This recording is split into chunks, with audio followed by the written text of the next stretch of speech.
Hi, I'm Dan Abe, executive producer at 343. And this year at E3, we're really excited to announce Halo Anniversary to the world. We wanted to give an example of campaign, so we used Silent Cartographer to really highlight some of the exciting features we're developing for the game.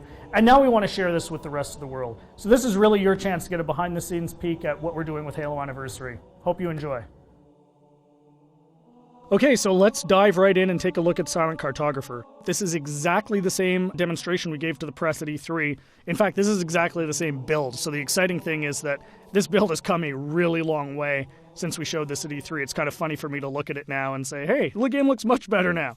So the first thing you're going to see immediately on the fly-in is the graphical upgrade. I mean, the game looks fantastic. We spent a lot of time really lovingly bringing this into the current generation and, working very hard to make sure that this looks like a current generation title, something everyone can look at and just say, wow, this game looks fantastic. But the big test is really, how does it feel? So let's take a look. So we're going to charge the beach here.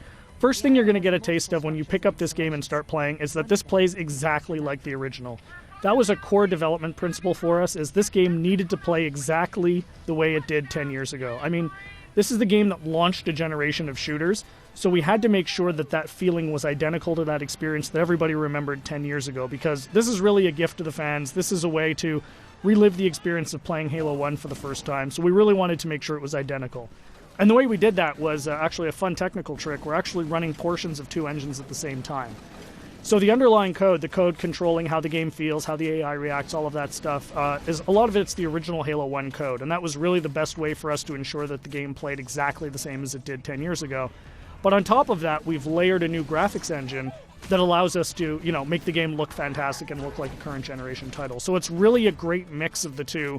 So at the end of the day, your Halo fan gets a game that plays exactly like they remember, but looks like a current generation title.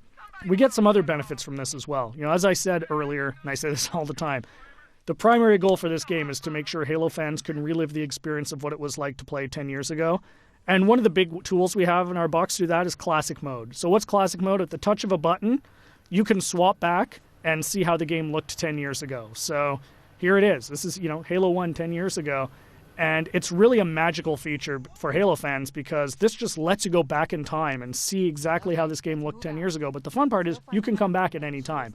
So Classic Mode gives you the ability to go back and forth whenever you want at the campaign. So one of the things that's fun to do is get out to a spot like this that, just looks beautiful. You've got the water, the sun reflecting over it, the Halo ring in the background, and say, hey, what did this look like 10 years ago? Touch a button, and there it is, right? I mean, it's really, really, really a lot of fun to go back and forth between the two modes. And this is something I personally get the most excited about. And I think, the fans are really going to love it too. This was definitely a big win at E3. As you can see, the other benefits you get from the new version is you've got the splash effects, the dust effects as you get back onto the beach.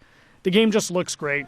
The other thing that's fantastic is for the first time, we're going to have co-op over live for the campaign. So you can hop onto the Warthog with a buddy and just plow through this game and, start mowing down grunts and elites and, just team up with a friend. Get on, go, hook up on live and play through the campaign together. And, we think people are really going to love that too.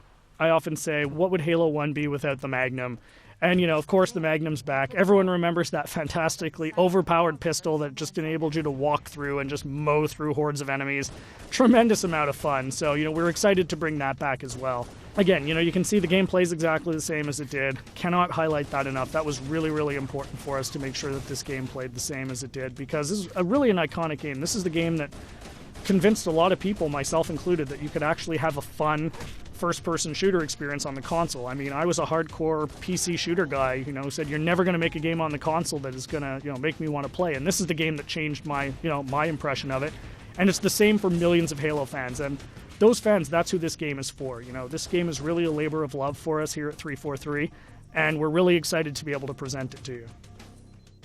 So there's your sneak peek of Silent Cartographer. Really just the tip of the iceberg. We've got a lot more features we're going to announce as we get closer to launch. Come to Halo Fest at the end of August and see the whole game in action. See you then.